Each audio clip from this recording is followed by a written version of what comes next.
Salut mes petits poulpes. Alors aujourd'hui on se retrouve au bord de l'eau, au bord du canal. Je vais en profiter pour vous présenter un petit peu le matériel que je vais utiliser durant mon road trip, qui me permettra de pêcher partout, donc dans tous les départements de France.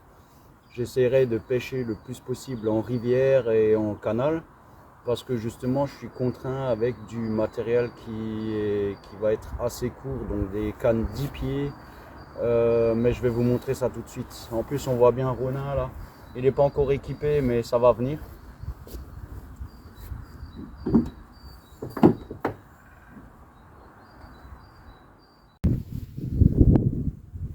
Alors voilà mes petits poulpes, chose promise chose due. Donc aujourd'hui je suis sur sur ma première pêche de l'année 2024.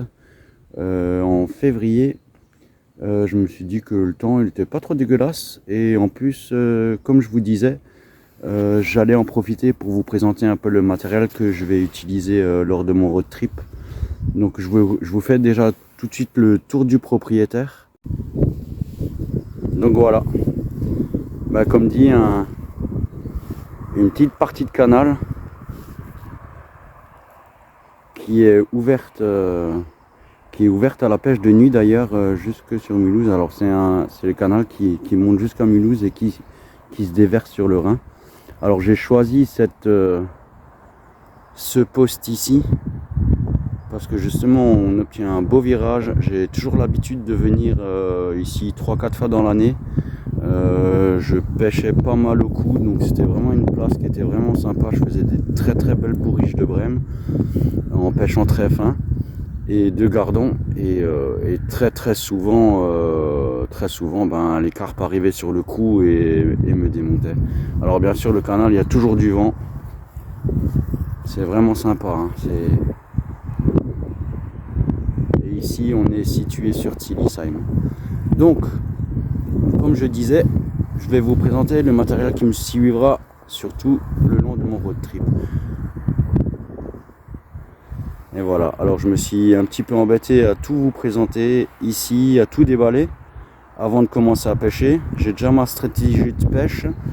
Donc on est parti, là je pars donc du coup avec un parasol là sur la droite.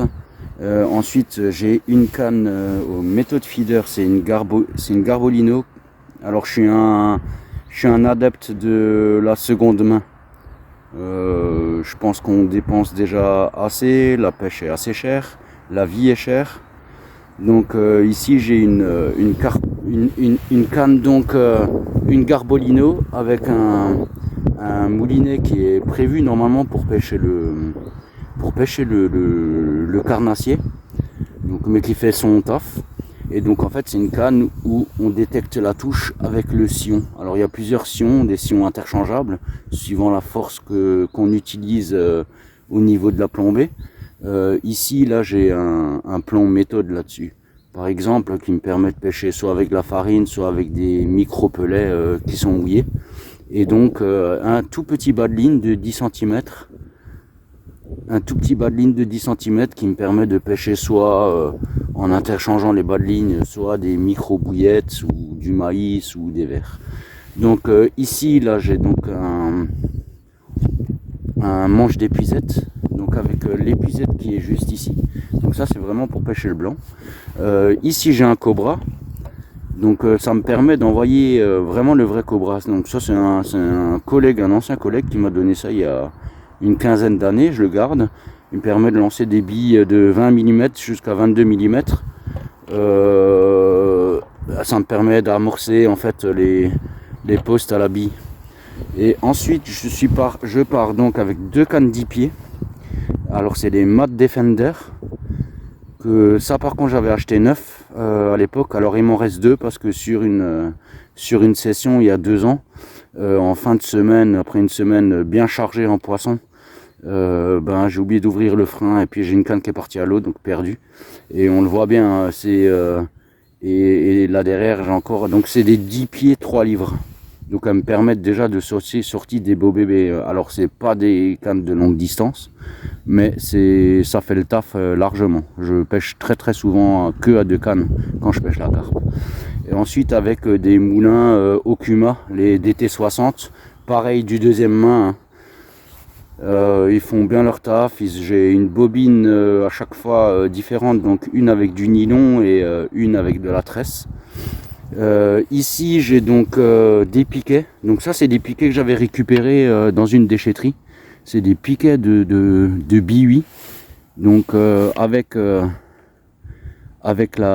vrille. Et en fait à l'intérieur j'ai encore un tube qui me permet justement de m'adapter au niveau des hauteurs. Alors, je travaille très souvent avec des pics, ça m'évite d'avoir un rod pod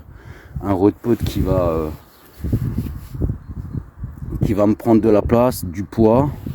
Donc là j'ai également ça c'est un truc que j'ai récupéré aussi d'un vieux rod pod. Quand j'avais mes étangs, il y avait l'ancien locataire, il avait laissé différents matériels, donc j'ai récupéré. Donc ça c'est les supports de canne, j'ai le support de canne avant et le support de canne arrière.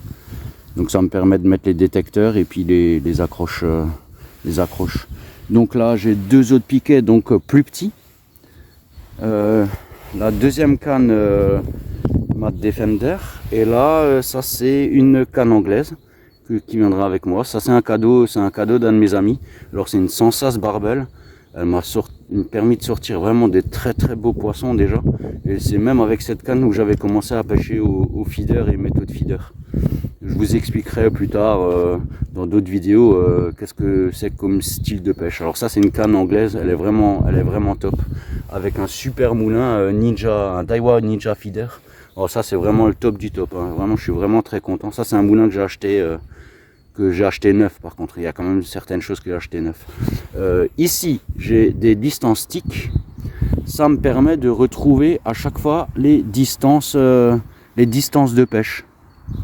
Les distances de pêche vraiment pour rester bien précis. Donc là j'ai une épuisette carpe, une grande épuisette carpe, et derrière on voit mon fourreau. Alors dedans j'ai encore 2 cannes 12 pieds que j'ai reçues d'un ami, des Nash. Celles-là je les mettrai certainement en vente, ou je les donnerai à un jeune qui commencera la pêche, parce qu'elles sont trop grandes pour moi dans le 4x4 et elles me prennent vraiment trop de place. Je pourrais pas les ranger dans l'équipement que je vais faire.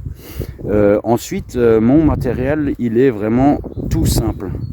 Alors j'ai mon sac Royal Fox, pareil, hein, de la seconde main. Il me permet de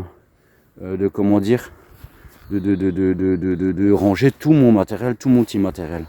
Donc en fait ce qui se passe, alors ici j'ai un seau où je peux mettre tous mes appâts, mes farines, des choses comme ça. Je pourrais faire mes mélanges de farine et tout. Donc là on voit en premier plan, on voit du baby corn. C'est vraiment du maïs qui est séché, compressé. C'est vraiment top. Celui qui a inventé ça, je le remercie, parce que au niveau des amorçages et au niveau des poissons, c'est excellent. Donc ma petite chaise qui me suivra partout, petite level, pareil, deuxième main. Le petit chiffon qui va avec, j'en ai 2-3. De toute façon on est obligé, hein, dans la pêche, d'avoir plusieurs chiffons. Ensuite ici donc j'ai plusieurs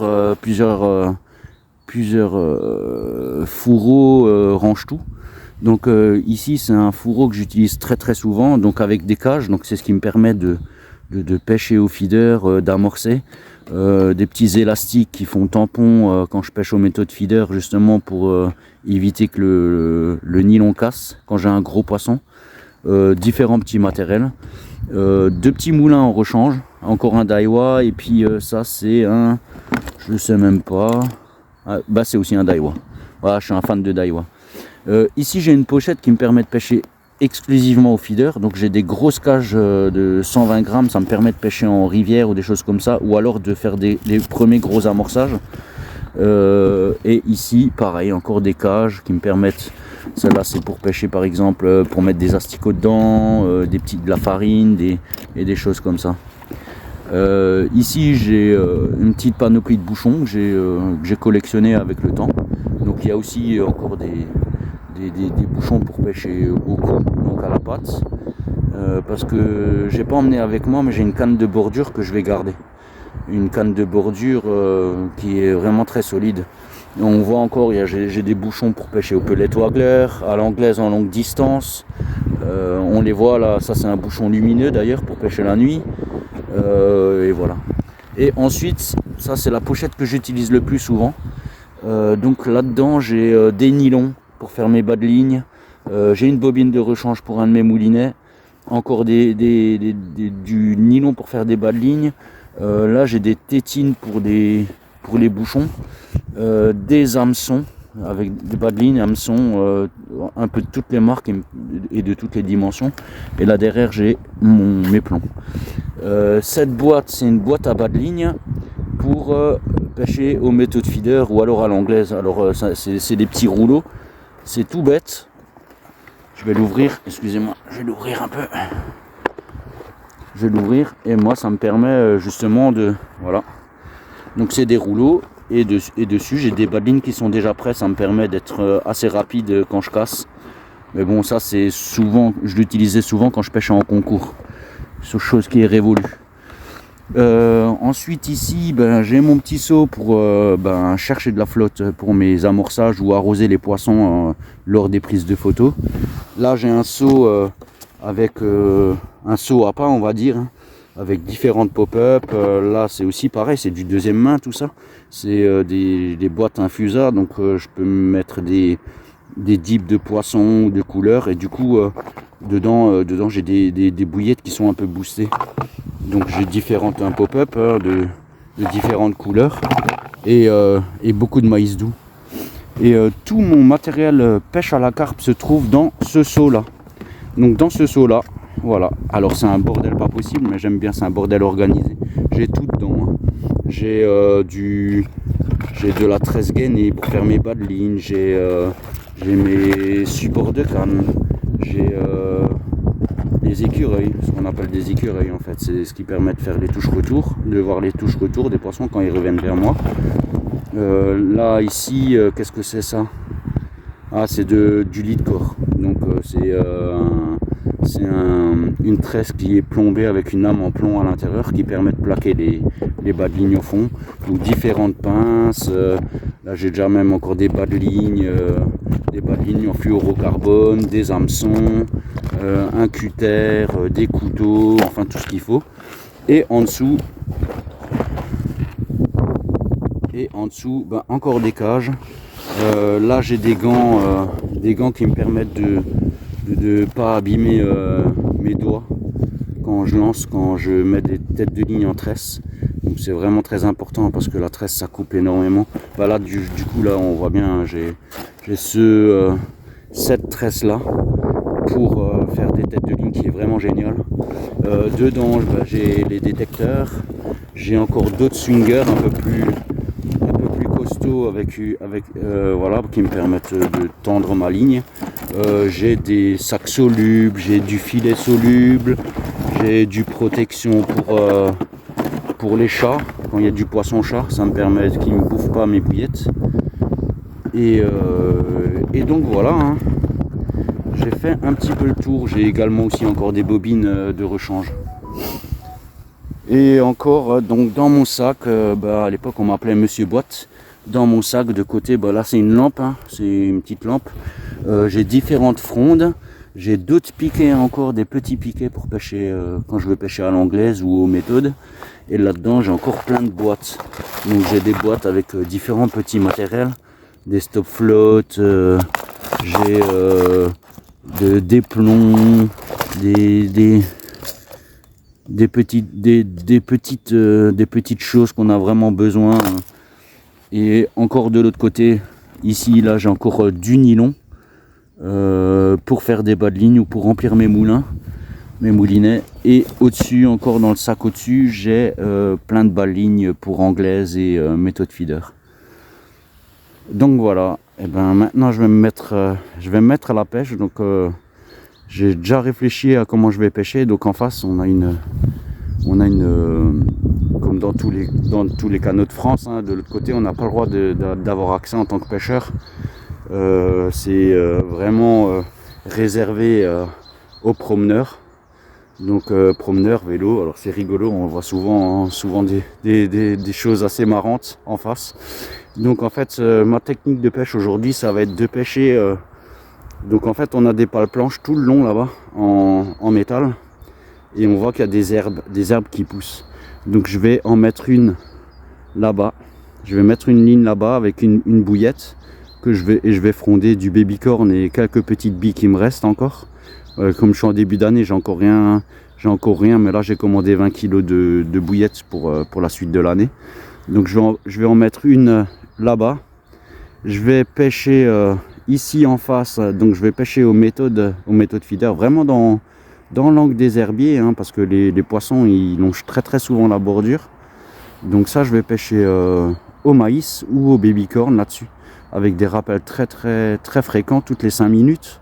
Avec de l'amorce, de la farine, un mélange de farine. Et je pense que je vais mettre une canne sur ma bordure là, un peu plus loin. Je vais décaler ma canne un peu plus loin là-bas, vraiment dans la retombée des roseaux. Et alors l'avantage justement c'est d'avoir une carte de pêche. Et ben on arrive à accéder, on a le droit justement d'accéder dans des chemins qui sont interdits à la population standard, on va dire, parce qu'on a le droit d'accès justement à nos endroits de pêche. Vraiment le cadre il est vraiment sympa. Bon, on entend un petit peu les voitures en face, mais c'est vraiment pas dérangeant. Et voilà. Bon mes petits poulpes, depuis la dernière vidéo que j'ai fait là, début d'année, concernant la présentation du matériel que je vais ramener avec moi dans mon périple sur Ronin, en fin de compte je me suis rendu compte qu'il y avait certaines choses qui étaient à changer. Là je suis au bord d'un étang, je suis en train de tester justement du nouveau matériel. En fait je me suis rendu compte qu'avec l'aménagement que je vais faire dans Ronin, les cannes et surtout l'épuisette que j'avais était beaucoup trop longue et me prenait beaucoup de place. Donc en fin de compte je me suis fait un petit plaisir. Je me suis racheté deux nouvelles cannes. Donc c'est les D-Warp de chez Nash. Donc c'est des 10 pieds 4 livres 5. Donc en parlant avec plusieurs amis qui pêchent souvent en rivière, du gros, ils me disaient que justement mes cannes elles étaient vraiment limites. Et en fait en 4 livres 5 j'aurais plus de possibilités justement de contrer les rushs des poissons en rivière. Donc là elles sont toutes neuves, c'est des 10 pieds 4 livres 5. Les détecteurs que j'ai racheté à un ami qui a arrêté complètement la pêche avec les moulinets. Les moulinets c'est des Daiwa, hein, des emblèmes 5000. Poignée en bois, c'est vraiment mignon. Le petit set il est vraiment sympa. Les détecteurs c'est des Fox. Et du coup en fin février il me semble, c'était fin février ou début mars, il y avait le salon de la pêche, le multipêche à Strasbourg, et j'ai trouvé ce petit trépied là, ce petit rod-pod RGB, vraiment sympa. Je l'ai vraiment pas payé cher, j'ai dû l'avoir pour 30 ou 40 euros, et du coup je me suis fait un petit plaisir. Et justement là encore, là je suis parti sur une épuisette de brin, parce que le brin il était vraiment trop long, il était impossible à caser dans le 4x4. Donc en fait c'est la nouveauté, la nouvelle épuisette de chez Avid Carp. Bon après ça a un coût de nouveau, hein, c'est de nouveau 60 euros, mais du coup je repars sur un matériel vraiment propre. Et du coup je vous fais cette vidéo là justement sur un étang de deux amis c'est deux amis qui tiennent cet étang en location. Et l'étang du Patriote qui est à côté de Danemarie dans le Haut-Rhin en Alsace. Et j'ai fait un poisson cette nuit. et j'ai fait un poisson ce matin, à peine avoir déposé la canne de gauche là-bas. Je pêche à 2 mètres du bord. Et franchement, les cannes, c'est que du plaisir. En plus, le brin ici, il se rétracte. C'est vraiment des cannes, les cannes voyage, on va dire. Elles prennent vraiment pas beaucoup de place. Et du coup, je suis vraiment content parce que je vais pouvoir rajouter même un tiroir supplémentaire dans l'aménagement. Et ben, aujourd'hui, j'ai fait ma première nuit à la Belle Étoile dans mon hamac. J'ai pas eu froid du tout. C'était génial, impeccable. La petite lampe, et vraiment hamac avec la moustiquaire. Comme j'ai plus de biwi, j'ai plus de bête chair, j'ai plus rien. Et du coup, ça me va très très bien. C'était vraiment, j'ai passé vraiment une nuit impeccable. Alors j'ai entendu les sangliers qui fouillaient là, pas loin. Et pour un début avril, franchement, ça le fait. Allez, je vous fais des gros bisous mes petits poulpes. Et si tu aimes mes vidéos, n'oublie pas de t'abonner, liker, partage et commente. Allez, bisous!